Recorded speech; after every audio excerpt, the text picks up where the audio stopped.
John Gattuso with Gattuso Development Partners. Design is really central to our mission.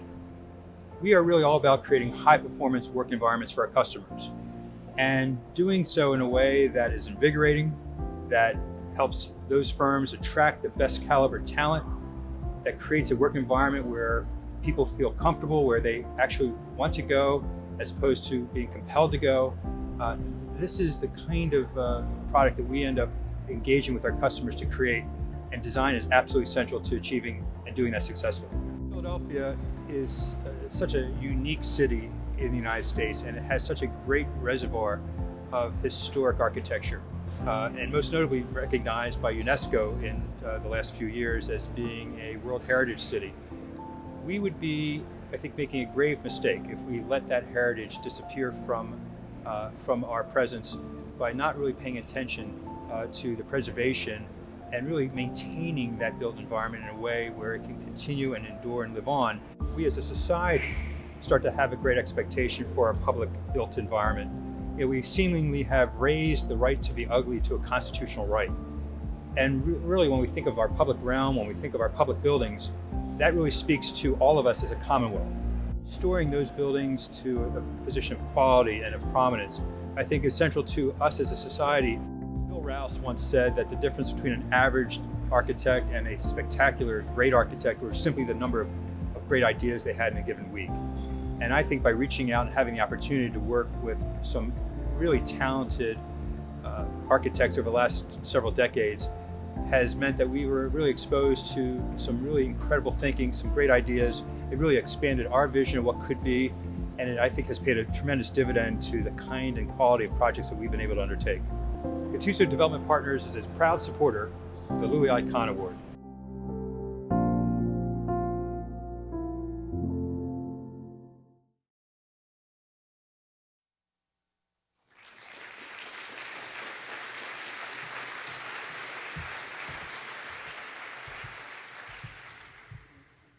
Good evening.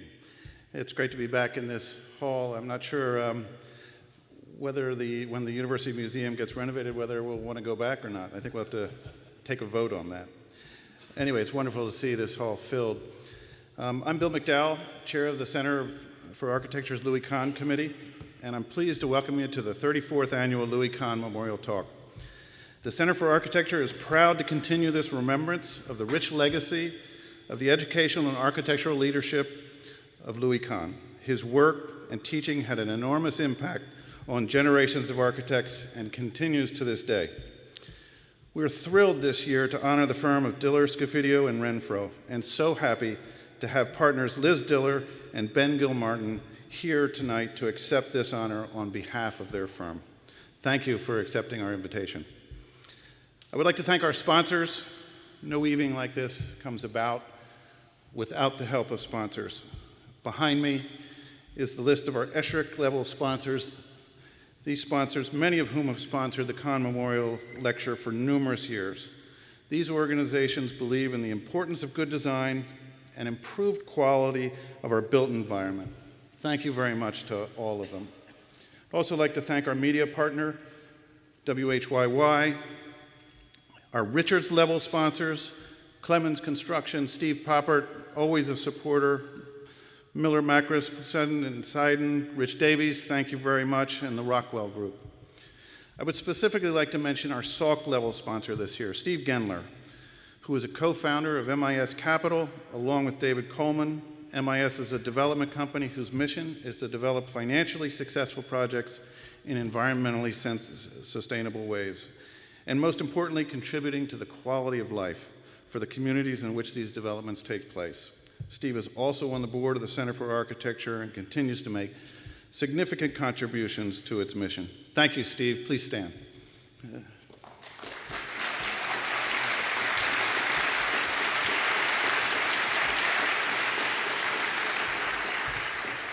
Our presenting sponsor this year is Gattuso Development Partners. John Gattuso, a leading member of Philadelphia's development community, has personally been a supporter of this event for the last 20 years. John has been involved in some of the most complex, transformative projects in the city's history that literally shape Philadelphia's skyline. John, thank you for your dedication to achieving the highest standards in architecture and urban design. Please stand.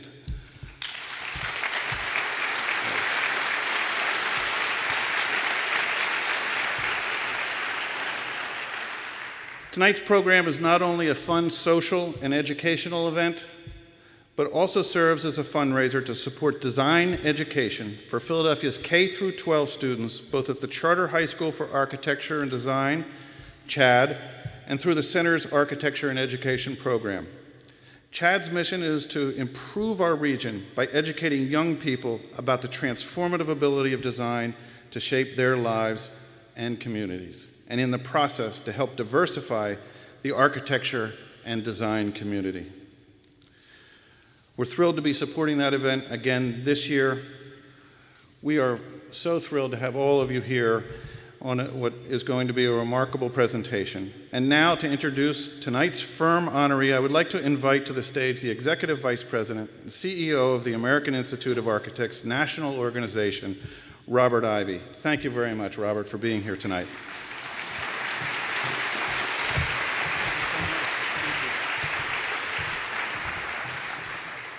Good evening. Gosh, how wonderful to see this magnificent hall filled with so many people out for architecture. It's thrilling.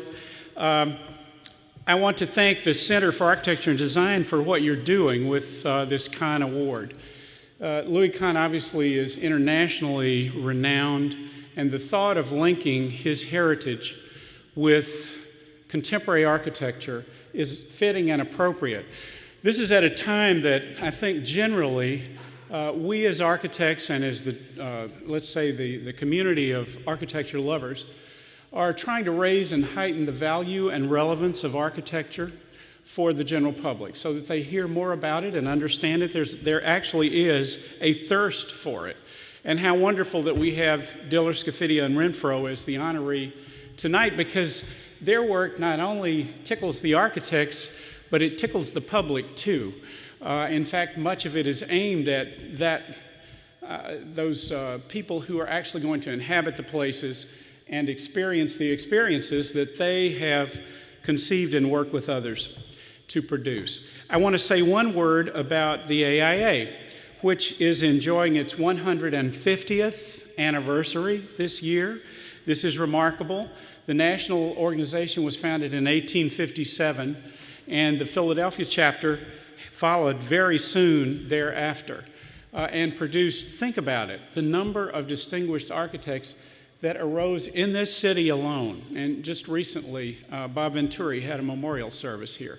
You follow that lineage back and think how many people have been moved and changed, and how the field of architecture has evolved because of the personalities and the place, and the places that still remain. You know that this year's Kahn Award is being presented to Diller, Scofidio, and Renfro. Founded in 1981, this studio is not like most others, I think it's fair to say. Its practice combines a variety of motives and combines them often in a single project, whether it's architecture, urban design, installation, a variety of other motives and ways of presentation. Their work looks at culture, and it also looks at the city, I think, and it has done so not only in New York City, but now around the world. And we're going to hear about some of those I hear from Liz just in a few moments. There are over 100 of them present in this studio today. And it was my pleasure to watch them in New York as they grew and evolved and soaked up the city. And in fact, would sit in an audience and really try to understand technology, to try to see what the city and how it would change. And they've done that. They've made that in the places and the projects that they've made. They've been widely praised, and I won't go through the litany of the awards. You can read those on Wikipedia if you so choose. But they include things like the MacArthur Grant, which does not go to everyone, and they have used wisely. The American Academy and Time Magazine's leaders, and so forth. I think less than the awards than tonight and what we're about to hear. I think, though, it is worth saying a word or two about their work. I observed it, as many of you have, both from afar and in the present. And here's some of the words that I use when I think about their work. I think part of what they do is enrich human experience, and that many architects can do if we take the intellectual effort and the energy to do so. I think they also do something that many architects hope to do, and that is to free our imagination, to go somewhere that it had not been before or thought to do. And they've done that through real projects. Here's one that caught my eye, and I would call it immersion. It was the Blur project that appeared in the year 2002, and if you remember it, it was a project whose walls were essentially fog. Think about that. It was a pavilion placed in Lake Neuchâtel, and it made a statement, and it was a statement, I think, that was multivalent. It showed that place can actually be transient, that our definitions are not hard-edged, but in fact can change and move much as nature moves. And yet it was fixed in that lake. I think particularly, and in the way that many of their projects work, it engaged all of our senses, including the sense of touch, taste, smell, all together in this sort of mist-enshrouded pavilion in the lake. Another thing that I think that they do is throw light. Part of what they do with ideas and places is reveal. Sometimes it means tearing away a scrim and allowing us to see inside a place that we only hoped to be able to do. And they've done that at Lincoln Center, for instance, where we can look up and see what's actually going on inside. Sometimes they reverse that process and look from the inside out, as they did at the ICA Center in Boston, where the harbor actually becomes the backdrop for work inside the project itself. And then we'll hear more about the Highline, which I hope every one of you has taken part in. And I think there, that light, that throwing light, is actually transformative. It's transforming human experience by changing perspective. It's taking something that's pre-existing and looking at it in a new and radically different way through movement and placement in space. And so we see the city in a different way. I think many people appreciate New York in a way that they never could have before. In some cases, they veil projects. The Broad Museum in Los Angeles is covered in a sort of wonderful veil that sets this apart and yet makes it part of the city of Los Angeles.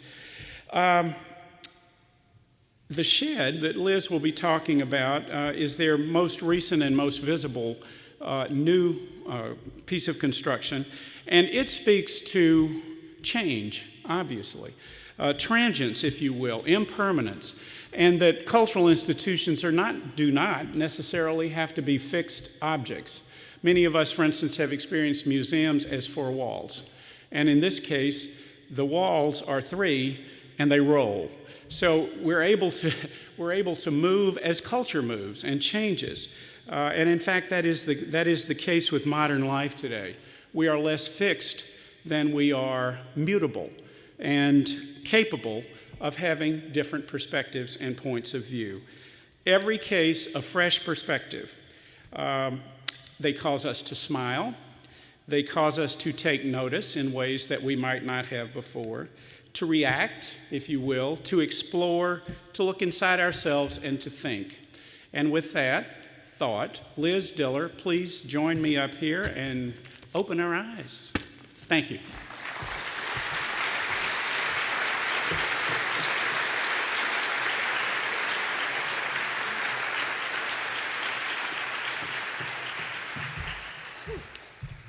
Okay. Thank you, Bob, for the beautiful introduction. Thank you, Bill. Thank you, the Center for Architecture. To utter the name of our studio along with Lou Kahn in the same breath is mind-blowing. So it's a great honor for us to receive this award. And I speak on behalf of Ben and my partner, Ben, and my other two partners, and the 100 or so misfits that work in our studio that do the crazy work. Thank you so much. So what I wanted to do today was to talk about something that is very present in my mind, and just because it's raw and it's sort of concentrated in one place. And I wanted to talk, well, architects, if anything, we're control freaks. And, we like to control everything from design to costs, we try, schedules, but we can't exactly control what happens with our work. After it gets done, we can't really control the way it's inhabited ultimately. And so while we're, or many architects are megalomaniacal, we can only control very little ultimately. And so this unintended consequences, which sort of happens, and we have to, I've learned to sort of relax and appreciate that the lives of our work just continue, or our work takes on many lives, of which we can control some. And the area I want to talk about is just right there in the highlight. It's where our studio is, and it's where a lot of our work has been concentrated. And for some reason, many architects don't get to work in their own cities, and so what happens is you sort of get invited someplace else, and you build your reputation, and then at some point in your life, usually when you're older, out of pity, they invite you back, and then you do something. And in our case, it was very, very different. We just got a lucky break in New York, and then it led to another lucky break, and then into helping to do some of the sort of very large projects in New York, of which I'm not going to show you, like Lincoln Center or MoMA, things like that. I'm going to show you just that one corner of the world. I'm also really, really happy about this, to hear about this program, this high school program, or K through 12, I guess. And if I had been introduced to architecture at that age, I might have started earlier. But we sort of got a late start, so that's just a detail. But it's great as an educator to hear that students at a young age will be exposed to architecture. Okay, so a couple of non sequiturs there. So this is this area of New York, which includes the Highline, and the Highline. We began in 2004, and this was a totally transformative project. It's a 1.5 miles of obsolete industrial railway, and it fell into disrepair. And because of the urgency of these property owners all around this area of the Highline in Chelsea and Meatpacking District, the mayor of New York at that time, Giuliani, ultimately signed the court order to demolish the Highline. And it was because the developers around felt that it devalued their property. So he's been wrong about other things before.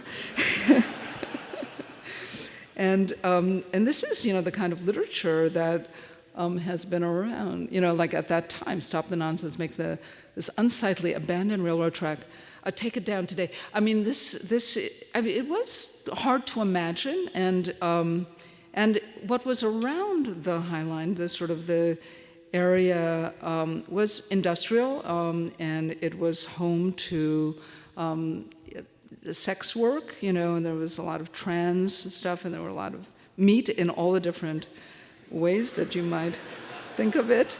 But it was sort of on its way out of New York because the meatpacking district was dissolving, and the train had seen its, I think, last ride in 1980.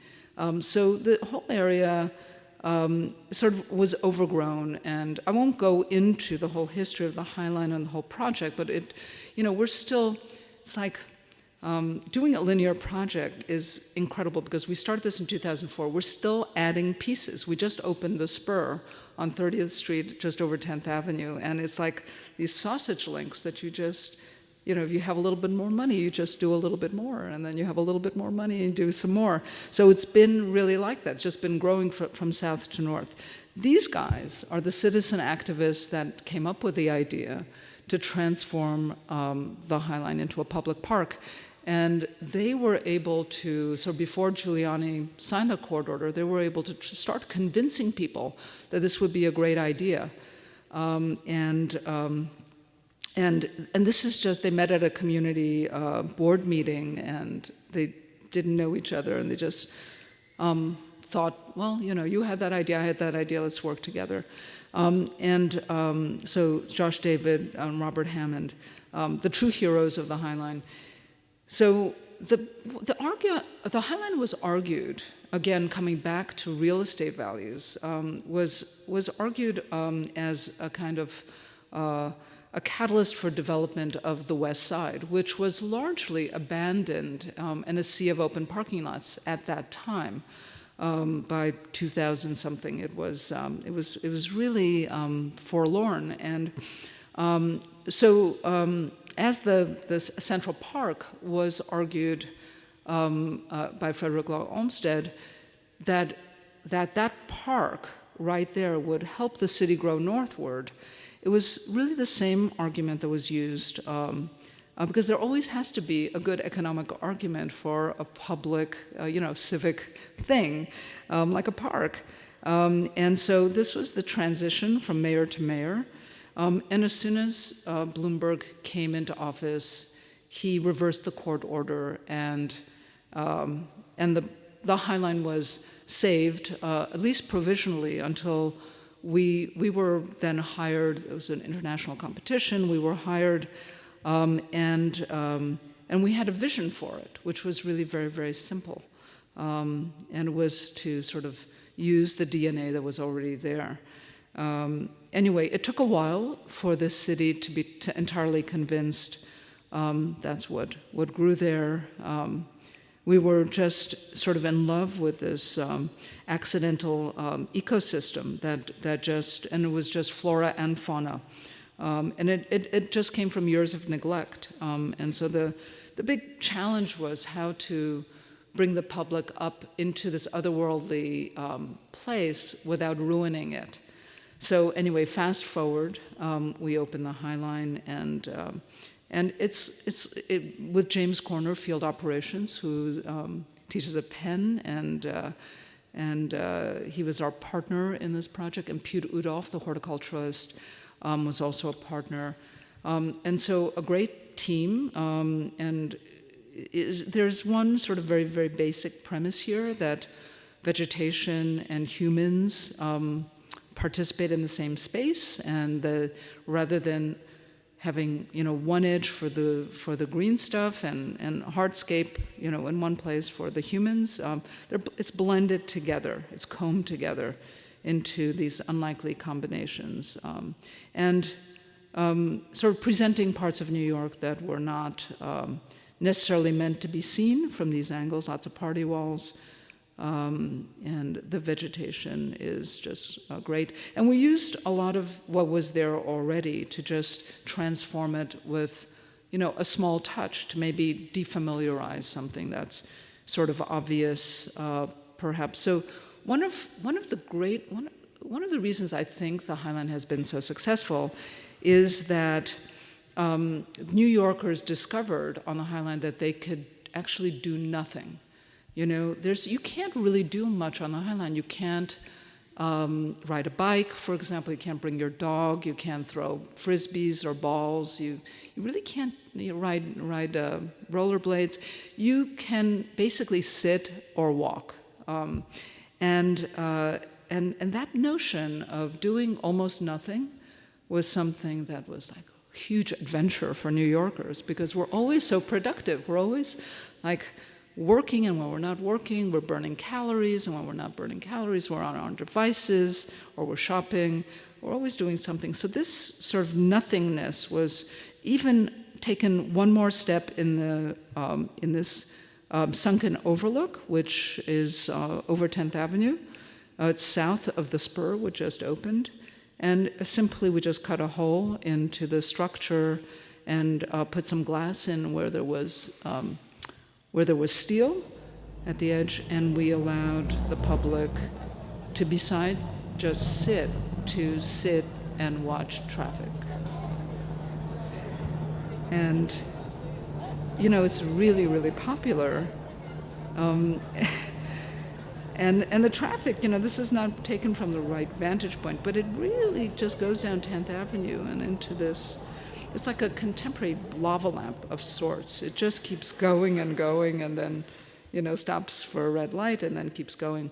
But there were a lot of things that happened there that we planned for, and we got that right.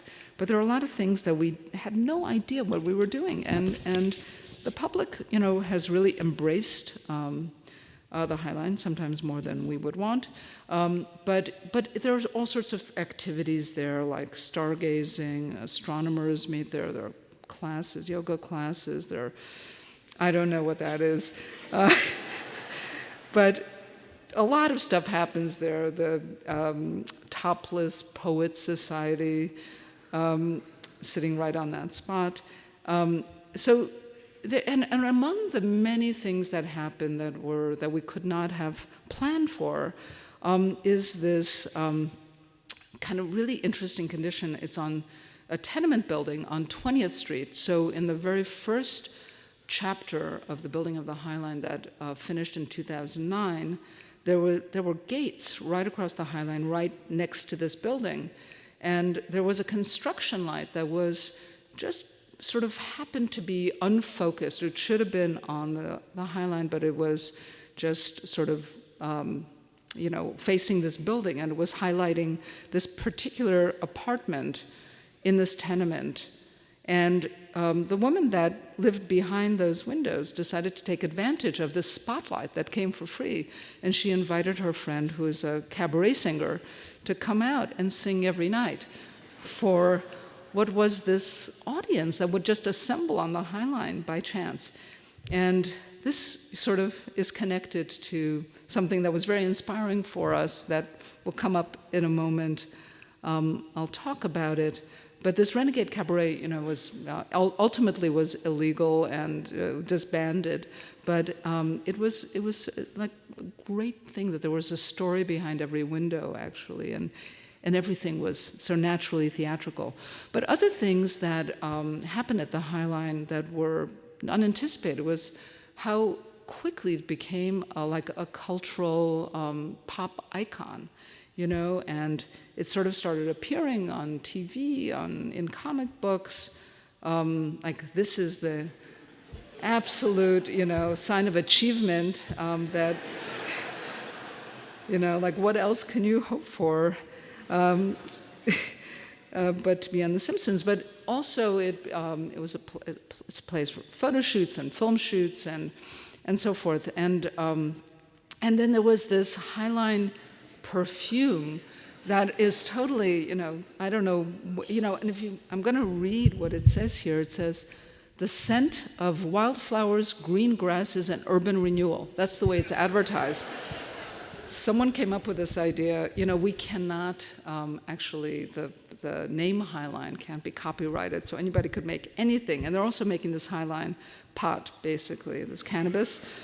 Highline Haze, and so many other products and names of things. So among the unexpected is the attendance. So when we initially argued for the Highline in its very early days, we anticipated something like 400,000 people could come every year. And last year, 8 million people visited the Highline. So that was totally unexpected. And as a result of the Highline, and this is something I'm super proud of, that the Highline has inspired cities all over the world to do something similar. And the Highline isn't the first. The Promenade Plantée in Paris was the first and was the model. We actually took members of the city there to prove that you can have an elevated park. But somehow the Highline really sort of caught the imaginations of policymakers, leaders all over the world. And, I can't count really how many there are. I don't know, maybe 150 or more types of parks, now linear parks that are in design or nearly finished, that take on this this notion. And I think that we touched on two things sort of inadvertently. One, well, maybe it wasn't inadvertent, that there was this piece of obsolete infrastructure that cost a lot to demolish. And why not just repurpose it? So that was one thing that was, in a time of limited resources, use the resources that are already there. But it also touched a nerve, I think, because we're all so, addicted to our screens, and the importance of public space is still there, maybe more than ever. And so it touched a nerve there. So there are highlines that are all over the earth, and even here, and this is someplace in Latin America, that even on a weekend on a highway, that AstroTurf is rolled out, and people just gather and walk. So as a kind of inadvertent result of the Highline, came an invitation to do another park, sort of like the Highline, but not exactly. So it was initially it was to participate in an international competition for a major park in Moscow, and this park happens to be next to the Kremlin, right next to St. Basil's Cathedral and Red Square. So super loaded site.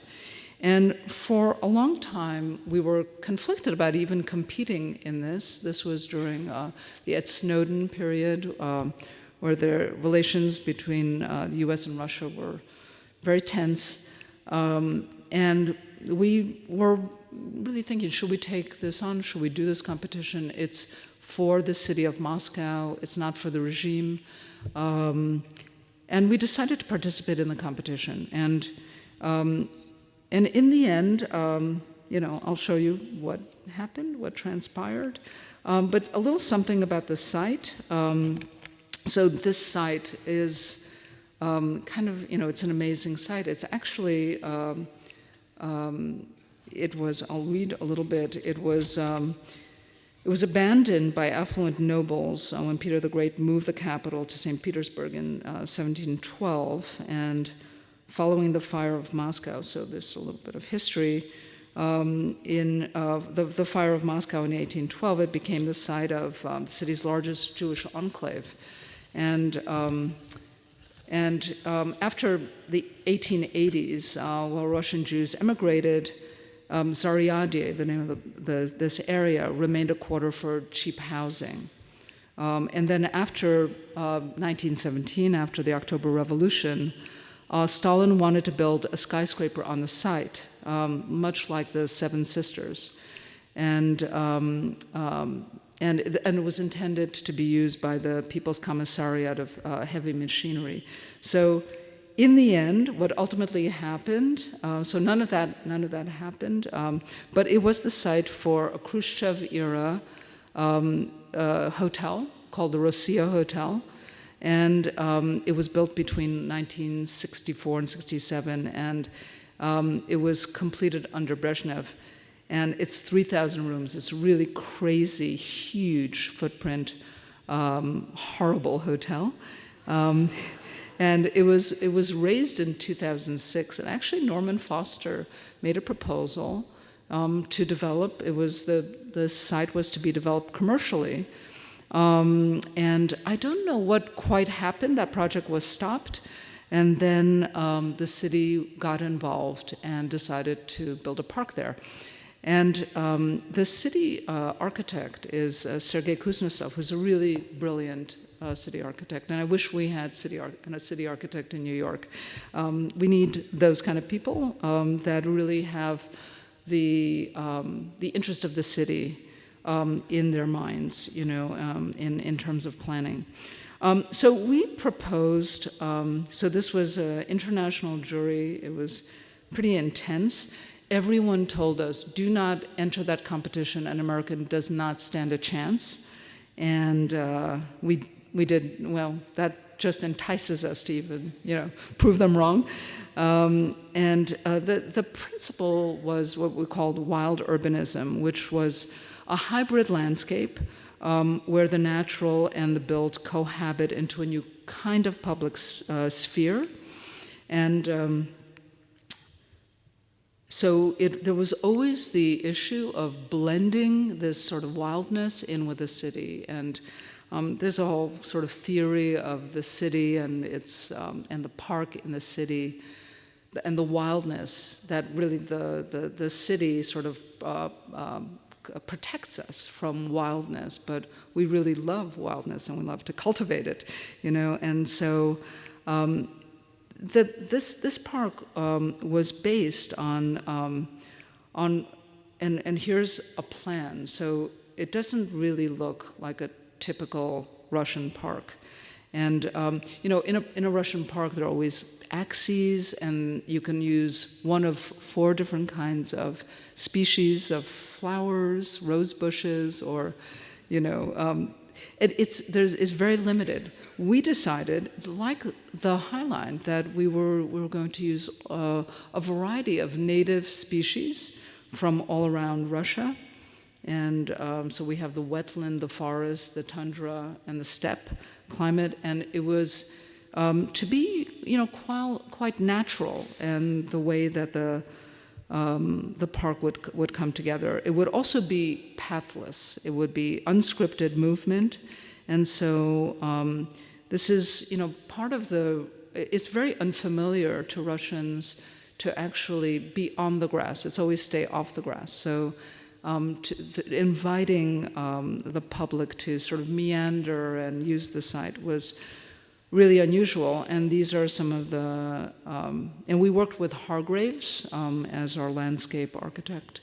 It's really a great collaboration. And we produced topography on the site. So we used these different, 4 different sort of sites of different vegetation. And then we sort of cross-cut them into a topography and buried a lot of the structures that we needed to have on site, sort of folded into the landscape.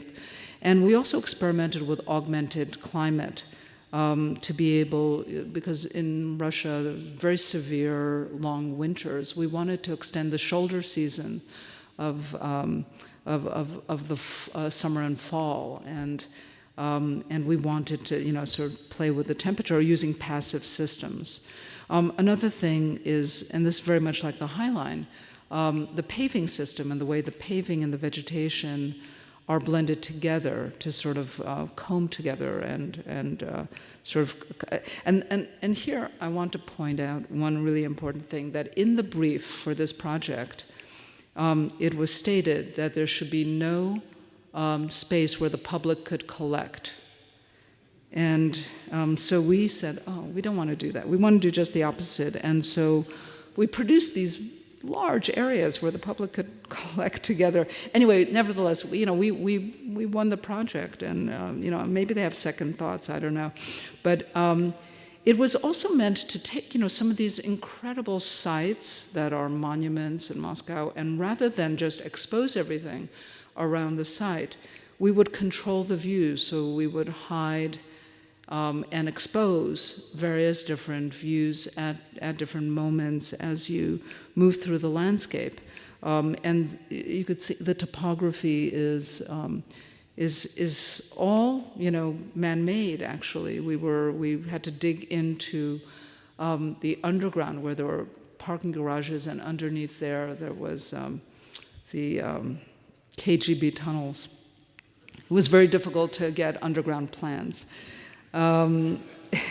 That's a whole other lecture.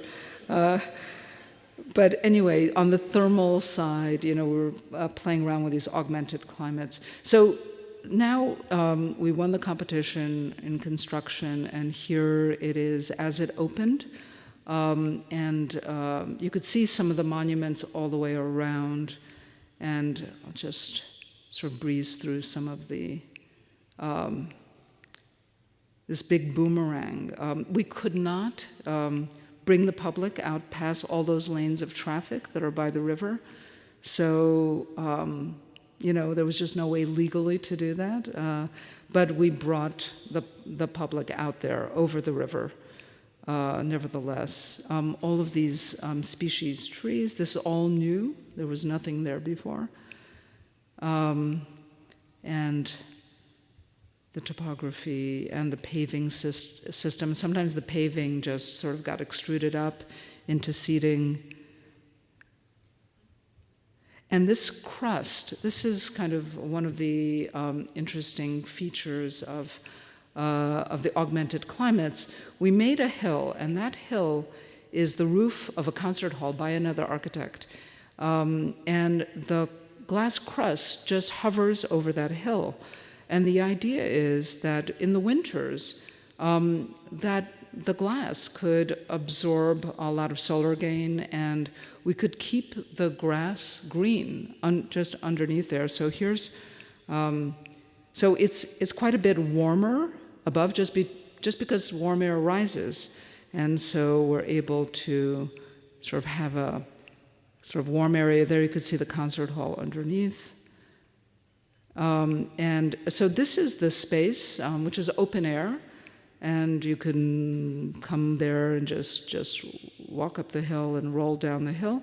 And here it is in the winter, so you could see the snow outside, and it's still green on top, so it works. And then the bridge, and seasonal. It's really quite lovely there. And so then we had a unexpected visitor.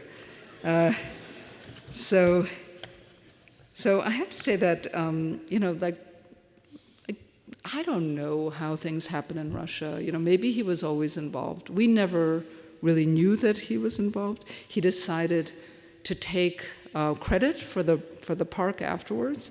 This is him on his first visit. First he saw the model, and that's the mayor. And then he went around, he drove around in his little golf cart. He looks really bored there, doesn't it? He's like, anyway, that was really unsettling. But anyway, the first month, there were 1 million visitors to the park. And it was like an instant success. And then this is the Putin's paradise. Now, it's bizarre. It's bizarre when credit, somehow, American architects got away with doing this thing. Putin takes the credit, and then there's a national stamp. And it becomes this sort of this place where people are very familiar. It's very romantic, and people are really, really enjoying the park, like a lot, to a point where these kind of articles are starting to pop up. Feral animals, and so apparently, if you get caught, you get 15 days in jail. And, we think that this is a sign of success, actually, that people are so comfortable there that, they're just enjoying it. And all of a sudden, it's like the American architects that, ruin the youth of Moscow. So anyway, whatever. What was so interesting about this project was that, we found ourselves sort of with this interesting sort of ethical problem. Do we engage the project, or do we shy away from it? And we decided to engage it as urbanists and as people that are truly interested in cities, and the city of Moscow is really cosmopolitan. We wanted to make a contribution to the city. And, and I still believe that regimes come and go, architecture, parks, they're there for good. And, so far so good. Anyway,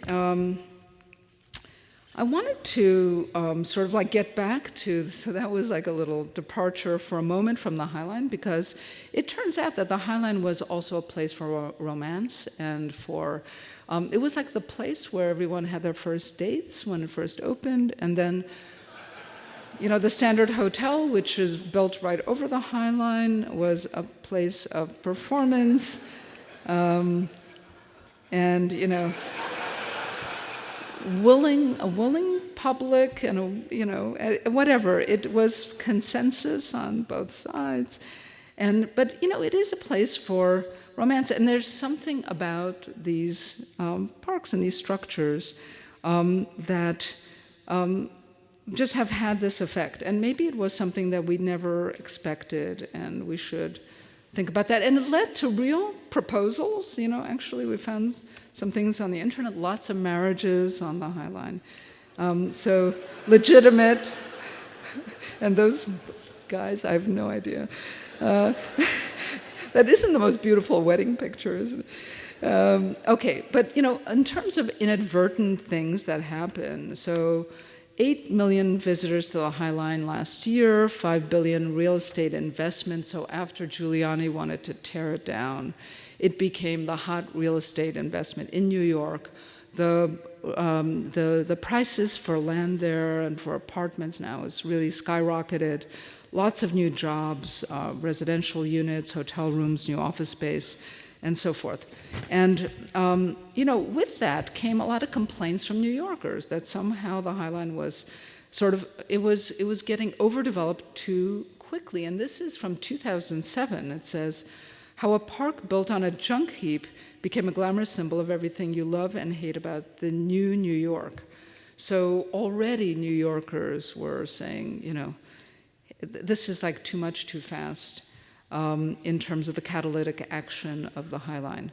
And in fact, the High Line has had this halo effect on property. So it's the park, and it's every square inch is now accounted for, or if it's not built on, it will be built on. It's been traded and continuously flipped sites. And if we were smart, we would have bought property there. We didn't think that way at that time. But all of this growth in this part of the city, including Hudson Yards, has been incredibly transformative, and for the good, and maybe like too much, too growth, not necessarily so good. And there are winners and losers to all of this. This self-reflection brought about a kind of post-occupancy way of thinking about, what is this site? We were there right from 2004. It was kind of a sea of open parking lots. Now it's all built up. And we decided that, in this case, I sort of decided I needed to find a way of working out a post-occupancy problem of the losers and the winners of this site. And decided to, because our studio also does experimental work. We do installations, we do work across all media, including performance. And I decided that it would be great to do a Highline opera, an opera on the park, like literally on the park. And it would be a mile long. Actually, it ended up being 1.5 miles long, so this is underselling it, and called a biography of 7 o'clock. And so this was to be a reflection of what a kind of meditation on the post-industrial city. It happened here, but it happened in many other cities around the world. And it's about the speed of transformation from a place of production to a place of consumption. And there's no place that, for me, better exemplifies this sort of issue of decay, rebirth, than the High Line. And it's filled with nostalgia for irretrievable past, but also apprehension about a kind of uncertain future. So this, and I just want to call out a biography of 7 o'clock. It turns out to be really important. So if you look at the left, that's what it was. On the right is what it's becoming, and it's become. And still the High Line is great, and I'm very, very proud of it. But it gives one pause to think about this rapid transformation that happened in really like 15 years or less. So the opera, and I don't really like opera, so it was a way of dealing with thinking about a new form, and to bring the opera off the stage, off of the Met stage, let's say, onto public space. So I invited David Lang to help me think this through, and we evolved this piece called the Mile Long Opera that was effectively, it started at Gansevoort Street all the way to the south and went all the way around Hudson Yards to 34th Street and ended at the end. The premise was that 1,000 singers would be spread out all along the park, and the public would meander through them, promenade through them, and sort of graze. And so the sound and the music was written in such a way, in bits and pieces, that as you moved, you kind of mixed down the sound, and you could hear the different parts of it at the pace that you wanted. David Lang on the left, Claudia Rankin, and Ann Carson were the two writers that we got involved, one in writing for the sung text and one for the spoken text. So 7 o'clock is a kind of great common idea. It's like something that we associate with family coming home at 7 o'clock. It's when dad comes home from work. It's when dinner is served. Well, it used to be like that, in the modern family. Well, people sit around and look at their devices, but actually 7 o'clock doesn't even mean being with the family. And 7 o'clock means different things to different cultures, to people of different age groups. And what we were really interested in was the 7 o'clock is the hour in which the opera would start every night in a succession of 7 nights. But it would be a real-time reflection of what 7 o'clock means. And for Claudia Rankin and Ann Carson, who had spent a lot of time interviewing people of New York, they sort of like brought the essence of some of those interviews with their own poetry into the lyrics of the piece. So it's all about that magic hour. And here are some shots from, so all the singers are dispersed in different kinds of arrangements.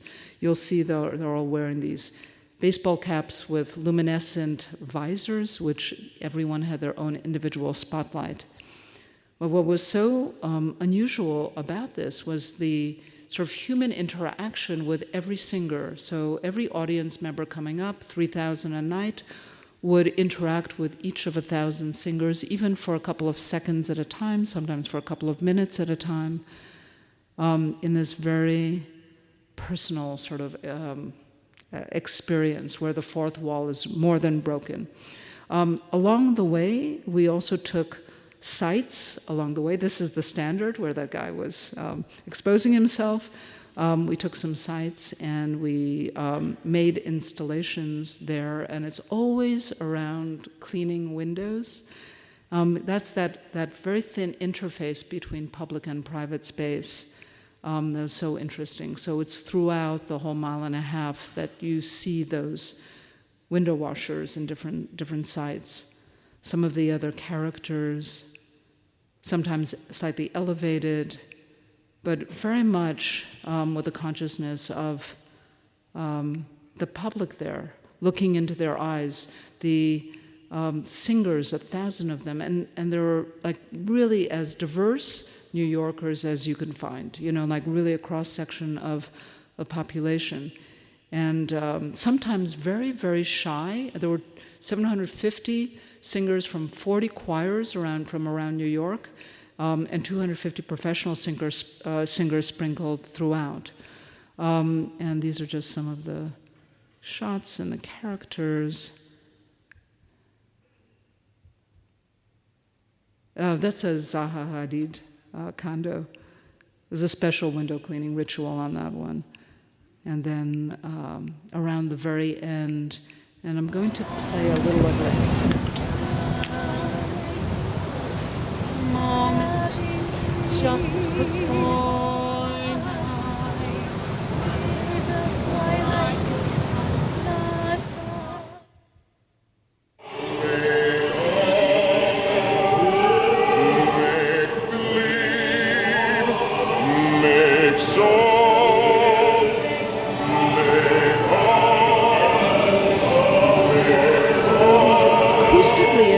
intense environments.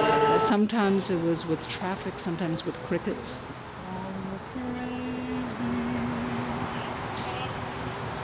No perfect star around you anymore. No place to get your shoes.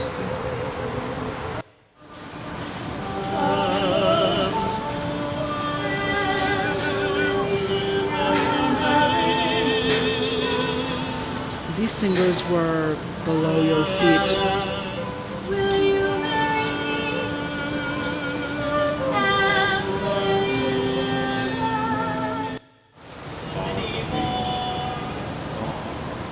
The river should have gone along the dust or the beach. Towel the river. They all want what they want, but they want you not to have it. Punch, crooks, sharks, rush hour. The thing about the city, So there's a level of anger. I'm going to, and that's all I'm going to show on that. That was, I have to say that now I'm a huge proponent of doing things you're unqualified to do. Doing that, it was so hard because there was no institution behind us. We had to do everything. Our studio was basically involved in everything from PR to production. We hired production people, and we just made this 1,000 singer opera happen, raised all the money, and anyway, it was incredibly successful for those nights. One of the most rewarding things I've ever done. There was, I think it was the week of the Kavanaugh hearings, and I think that there was a kind of rawness in the air. And this project brought this kind of strange sense of citizenship in this collective event that people shared in the beginning of October in this sort of, it never rained, and it was quite beautiful. And it was all about thinking about the space that we were in. Okay, so that brings me to Hudson Yards, and I'm going to race through. I know I'm kind of running late on time. Is that bad? Hurry up? Hurry up. Okay, this last project is kind of where I'm leading to, which is in Hudson Yards. There was a piece of property that was 21,000 square feet. And here you can see the Highline, the whole Highline, and this far west side, an area that the city is now developing broadly, and Hudson Yards right where the active train yard is with like 38 tracks. So finally, after many years, Hudson Yards is being developed. But the city saved that one piece of property, 21,000 square feet, for a cultural facility. They had no idea what it was going to be, and they sent out this RFP to whoever wanted to propose a facility, which this was in 2008. It was at the height of the recession, and it was really hard out there. Like, nobody was thinking about making new cultural institutions. And we responded like kind of crazy. And David Rockwell, our colleague and partner at the beginning of this project, we responded with sort of an idea about what New York might need. There was a little manifesto written. This is the site. It's actually one spot of terra firma, ultimately related, is doing the huge development and building a big platform, or built a big platform with already large towers on the east side. That's going to happen on the west side as well. But this is the question. Today there are over 1,200 cultural institutions in New York City, and the question is, why should there be one more? Who needs another cultural institution? And the sort of our own response was that there's nothing in New York that actually brings the disciplines together. We have great museums and galleries, we have theaters, we have performance spaces of all kinds, concert spaces, theater spaces, dance spaces, but there's no purpose-built facility that brings everything under one roof. And when we think about culture into the future, arts into the future, what does that future look like? How are artists going to be, what are they going to be working with? What kind of spaces would they need? The answer is, we don't know. Like, that's the only answer one could give.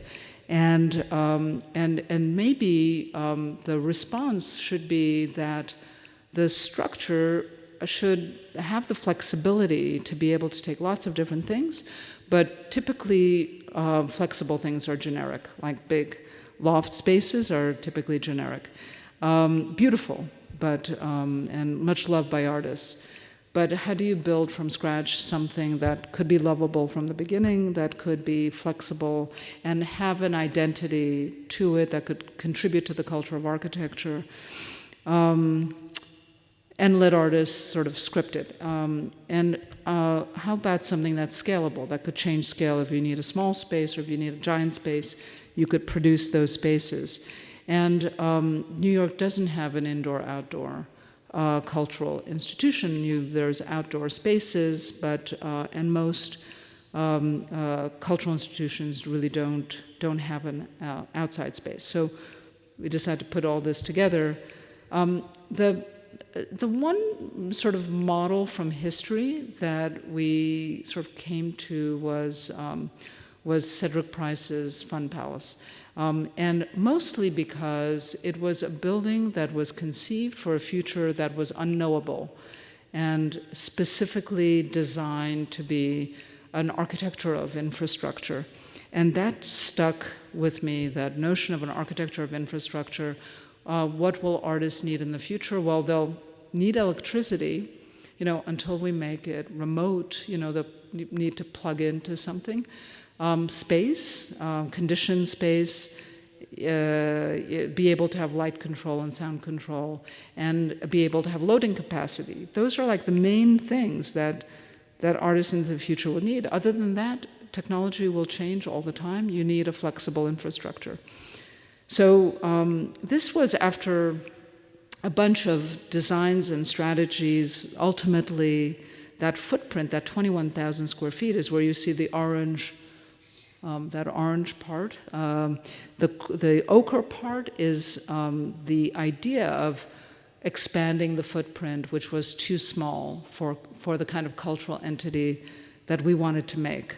One with a big space. So basically the idea is, and it's really it's right on the Highline, right on the edge of the Highline, where the Highline goes west.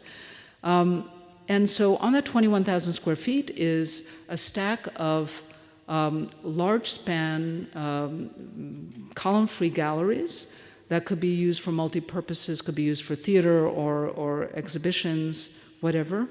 And then on top of it is this telescoping outer shell. When it's deployed, it basically shelters and conditions the space, like an interior space, of the second, like doubling the footprint. So a very, very large void of a space for extra large exhibitions, performances, events.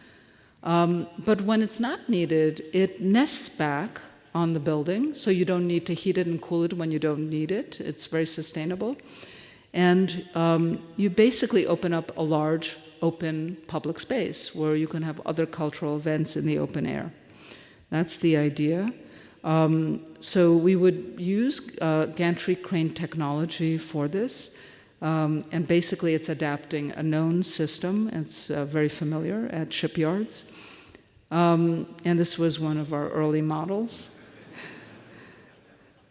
That's the way that we explain things to like, when we start to explain this to Mayor Bloomberg, a moving building, it does that well.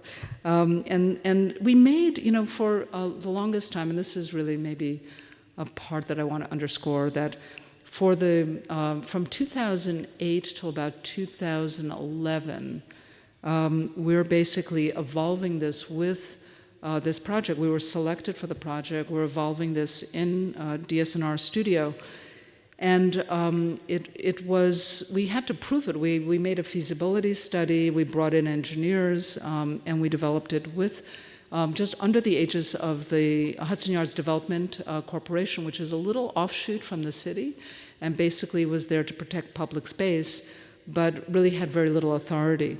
But they were saying, keep going, keep going. Little did we know that Kate Levin, the commissioner of Cultural Affairs, was really like a champion of the project, and Dan Doctorow, who was deputy mayor and then went into the private sector running Bloomberg's company. So he was like silent, but he was for the project. But we were developing this with really, there was no institution and there was really no money. You know, we were fronting our own fees and developing it. Anyway, fast forward in 2011, we make a presentation to Mayor Bloomberg and a whole coterie of commissioners. We were told that Bloomberg had a 10-minute attention span to make it quick, and an hour and a half later, we're still talking about the project. He's asking lots of questions, and then he says, "What's your business plan?" And then we thought, oh, yes. You know, we had a kind of architect's business plan. It didn't really exactly work, and then we started to bring in people that knew what they were doing, and the project evolved. The city really got more involved, and it was, there were a couple of gifts from the city before the last term of Bloomberg was up, and then the culture that was called the Culture Shed at the beginning became a non-for-profit, and that's when we got our first contract with an entity called the Culture Shed, which we named, by the way.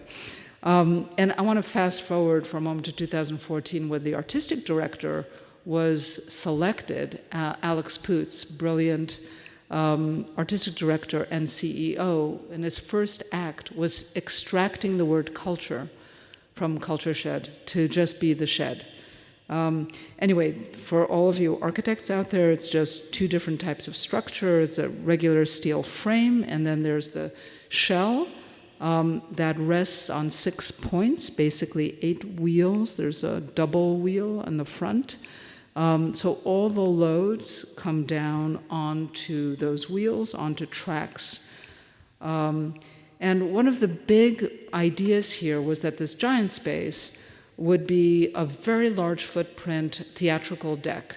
So it's all strong points. You could hang anything, you could fly anything from there, and the audience shares the space of the performers and the sets and everything. So it's being in one large space without a stage, totally transformable when it's deployed.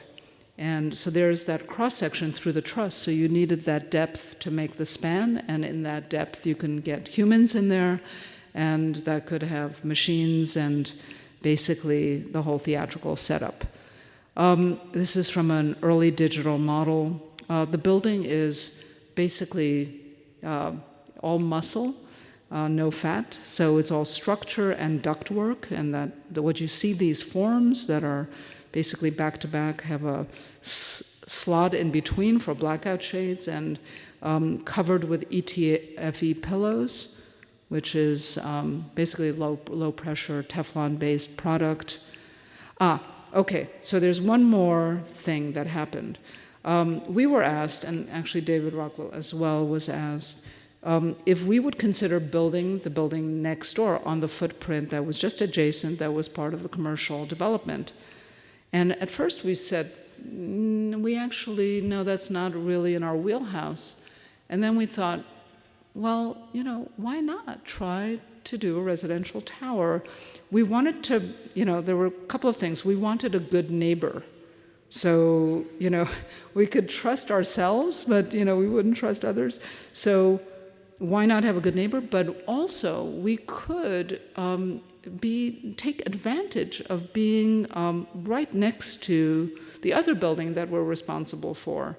So as it turned out, we were able to, through like clever negotiations between the city, Related, and the Shed and us, to negotiate for the lower 10 floors of the bottom of the tower for the Shed. So we were able to put all of our back of house there, all of our offices, mechanicals, storage, and all support support function. So effectively, we tripled our site from the original site by taking this on. And the tower, I'm not going to talk a lot about the tower today, but it's a very basic and very, very simple idea. We wanted to get from a rectangular footprint of the city grid up to a cloverleaf at the top where there were expensive condos, and the building is basically a morph in between. So now we're looking at this series of, on the level of the Highline, 2 stack galleries. The third gallery is actually a theater. Above that, event space, and below that, a mezzanine with back of house, and the lobby and loading dock and all of that stuff. So we have multiple layers, and if you look off to the left, there are many more levels, and that's in the tower. That's all of our back of house. I'm going to show you these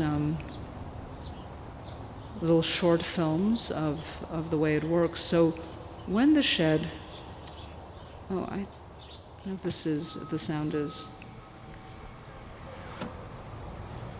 anyway, the sound isn't working well, but there is on the 30th Street, which is just to the south of us, we have a proper 2 bays of loading dock. But the street just to the north of us, it's a semi-private street. It's sloped, and it comes all the way up to the level of the plaza, of the deck. So you could drive a truck up, you could drive it, we have these large guillotine doors of the shed, and you can raise the doors, and you could drive a truck right in there, you could unload, and you could see some of the characters above. So pretty much you can do anything there. So this is just kind of, this doesn't weigh anything, but you could make the space feel small and have this sort of extension, because we have operable walls on the first couple of levels of the fixed building, and then we could black out, we can have film or any other kinds of events, concerts. Oh, sound. Okay. And this is now from the Highline, from the south, these large guillotine doors that open, and just a very, very large space, operable walls to make a very large extended footprint of about 30,000 square feet. And it could be indoor, outdoor. It takes 5 minutes to deploy the shed, and it takes the horsepower of 1 Prius engine. So it's extremely economical. Okay. And the kinetics is very simple. It's just wheels, steel wheels over tracks like a train. And there is a rack and pinion system at the very top.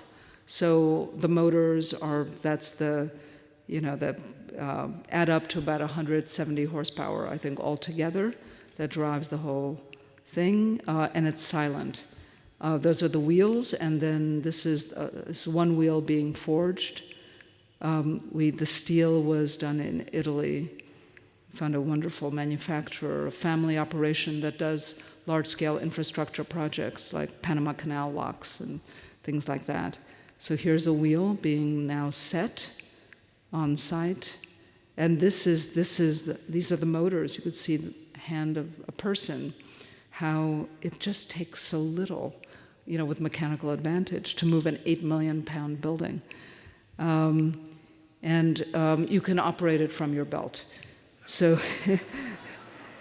and this is, so Iwan Bond took some really beautiful shots of this in construction. This is in the steel yard in Italy where it was being dry fit together. You could see the scale of one human there.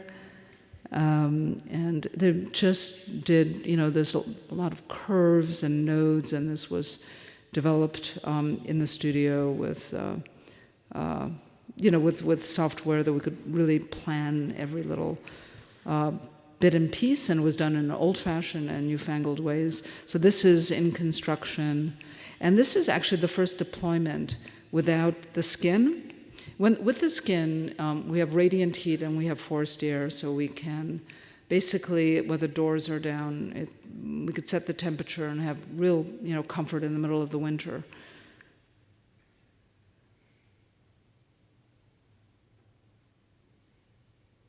And when she glides, she's very quiet. And so this was when we were starting to test, and now we're going to actually put it into motion this summer. So going a little bit forward. Oh, this was product placement. It's from the Mile Long Opera. When we passed by the wheels of the shed, we didn't have any glass to clean at the time, so we were cleaning the wheels. Okay. So this is the view into the shed from a higher level. And this incredible choreography of cranes that was happening just in the last. So the shed, sort of fast forward, it opened in April. So we're very young. Alex Poots became, and I have to just also say that Dan Doctoroff, who was there at the very, very beginning of the project, really was the first client that we had, but we were at the client's table with the client, making up the program because there was no institution, there was no user. Until Alex came in 2014, he arrived in 15, and we started to adapt certain things to Alex's requests because it was like it tipped more to visual arts, he tipped it more to performing arts.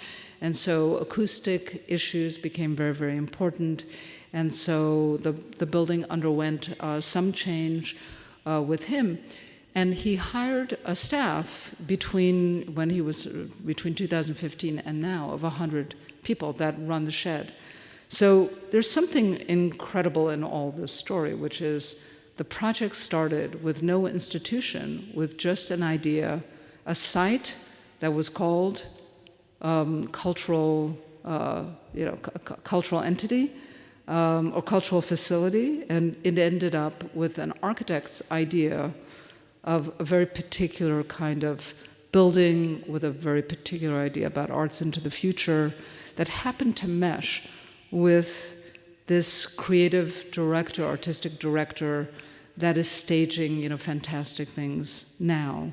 And it's a story that is probably, this will never happen again in our lives, but it was based on this hunch about a kind of space on demand, where we live in cities and cities are congested, we don't have a lot of space, we don't have a lot of public open space, why not share it part of the time? So this startup was the result of a kind of opportunism, the growth and the expansion into these different sites that happened just because we were sort of stealthy and there and opportunistic. And we said, why not, expand the footprint? Why not make public programming and so forth? So Dan Doctoroff was incredibly pioneering. He developed a fantastic board, again, from nothing. Usually cultural institutions don't come out of nowhere. It's usually out of an expansion of an existing institution. In this case, it was brand new, and all the money was raised, still a little short, but almost all, and with this facility that's already operating. So, and there was something really fantastic about the city saving the space for culture and us sort of stepping up and being at the right place at the right time, being really lucky. And advocating for culture, and that's the most important thing, preserve the footprint for cultural use and as well for public use.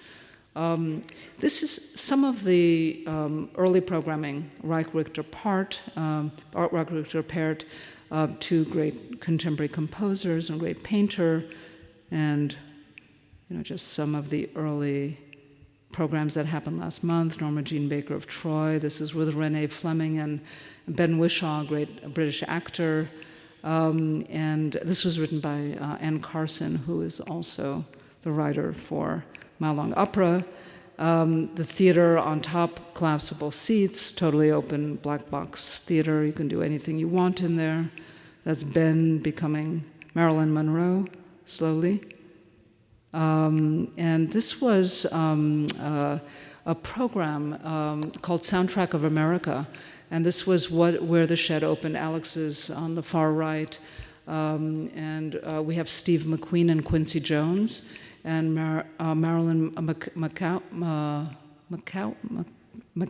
I'm sorry, I'm mispronouncing her name, but a historian of African American music. And they developed a program of 5 consecutive concerts of the history, the pedigree of African American music.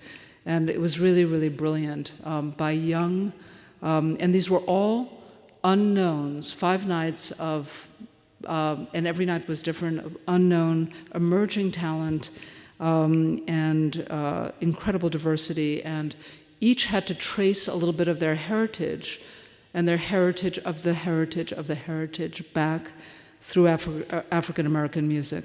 And this is from the website. This is actually from the first performance. And you could see the upper gallery is partitioned off and it becomes a balcony and this is standing room for the first performances. Everyone was dancing and standing, and it was really this great spectacular space with all this stuff going on. And then last month was Bjork, and it was like a spectacle in the old-fashioned sense of spectacle. The whole space was used. And this is the way Alex likes to mix it up. It's like pop culture, high culture are collapsed, and we have and artists like Bjork doing sort of wild shows, and as well as exhibitions in the galleries. But any of these spaces could be used in any way. Oh, there she is. And this is what's on now. This is a kung fu dance performance, a musical, and some final shots of the shed. And I guess in closing, maybe I'll just say that this is just a part of what we do. We're doing work different parts of the world right now, and other cultural projects and other institutional projects, and also some commercial projects.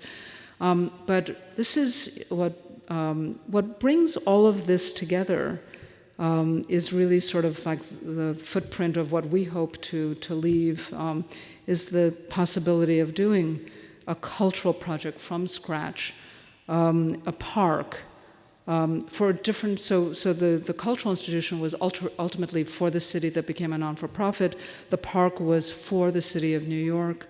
The tower was for a commercial client, and the opera was for ourselves as clients. So, I have hope that it's possible to not only receive programs and ideas from the past and just tinker with them and adjust and adapt, but it's possible to bring new things to the table and expand the agency of the architect. Thank you.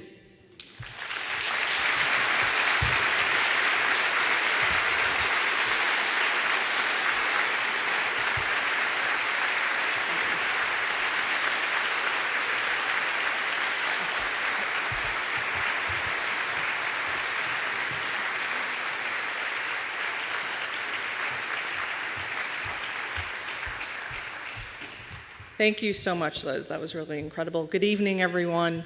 My name is Rebecca Johnson. I'm Executive Director of the Center for Architecture and Design in AIA Philadelphia. This is by far one of my favorite nights of the year, and Liz, you definitely did not disappoint. That was incredible.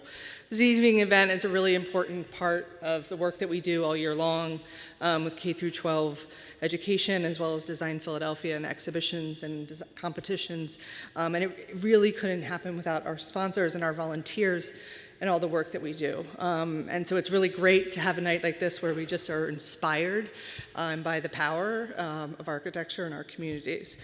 So I'd like to thank our sponsors one more time. Thank you so much to our presenting sponsor, Gattuso Development Partners, to MIS Capital, Clemens Construction, Milburn Macris, Rockwell Group, and all of our ESTRIC level sponsors. But in addition, I really need to thank the man that makes this evening happen, our chair of our Kahn committee, Bill McDowell. Bill, thank you so much for your leadership.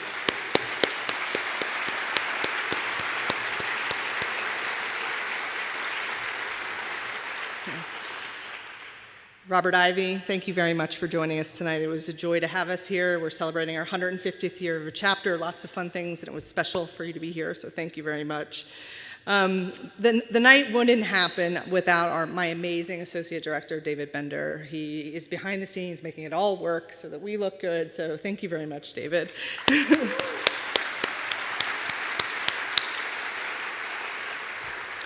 I want to also thank your team at Diller, Scofidio, and Renfro. Christine and Jeff were amazing, great to work with, and it was a pleasure.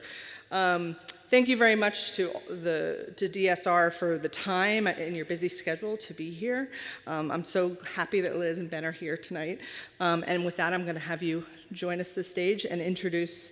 You can come both up, and we'll give you a reward. I want to introduce the chair of the Center for Architecture and Design Board, Rich Davies.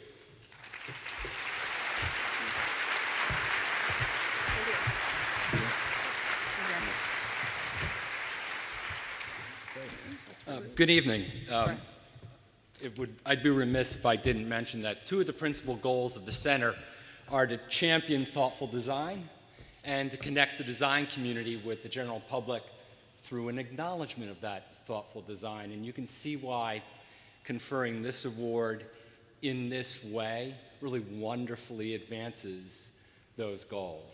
And so it's a real privilege and a pleasure for me on behalf of the Center for Architecture and Design to present you with the Louis I. Kahn Memorial Award, congratulating you for your wonderfully thoughtful architecture that combines the design world with the general public.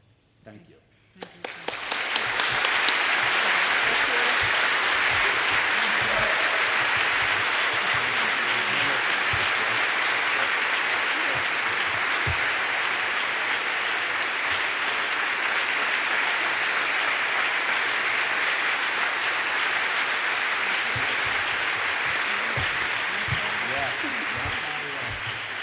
And thank you all for coming. Have a good night.